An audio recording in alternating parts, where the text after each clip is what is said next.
and thanks for joining me today in this little video where I'm going to be sharing with you how I make my own hand soap or hand wash. I've mentioned this in previous videos. I no longer buy disposable plastic bottles or shop bought hand soap, and this is how I make it. I literally just start with the end of my olive oil bar soap, which I've mentioned and raved about in the past, and when it gets too small to hold on to or it gets to kind of the scraps, I just save it up, and I've popped it in this plastic bag today just to break it up with a rolling pin, just to make it a little bit easier on the blender. And then all I'm doing is just pouring this into the blender bottle here.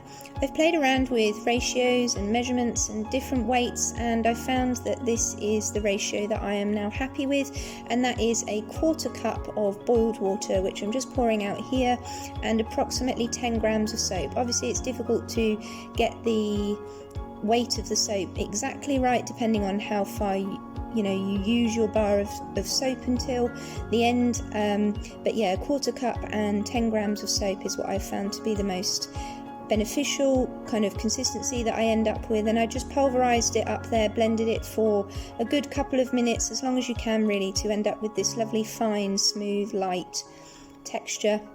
We just want a really light powder, and then just decanting that into the boiled water like so.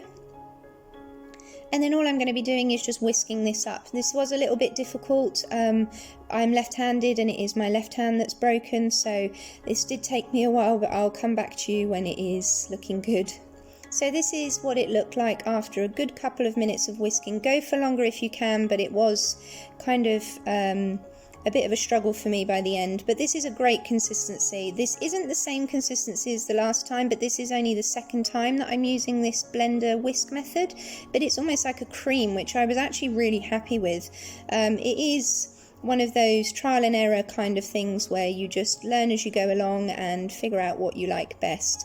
You can kind of see the old consistency there, there's some left in the bottle. It's more like a gel, but like I say, I'm really happy with how this turned out. It's nice and thick, and it's a very effective soap, so it really doesn't bother me too much. I'm not particularly fussy about the texture. I used to make it really runny, almost like watery or soapy water, so I'm happy with this. And then just, it will take a while to run through the funnel, maybe a minute or two, because it's quite thick, but there you have it, that's it. I hope you enjoyed this video. This is a great way to save money, and it's completely zero waste and super effective. Take care, stay safe, bye.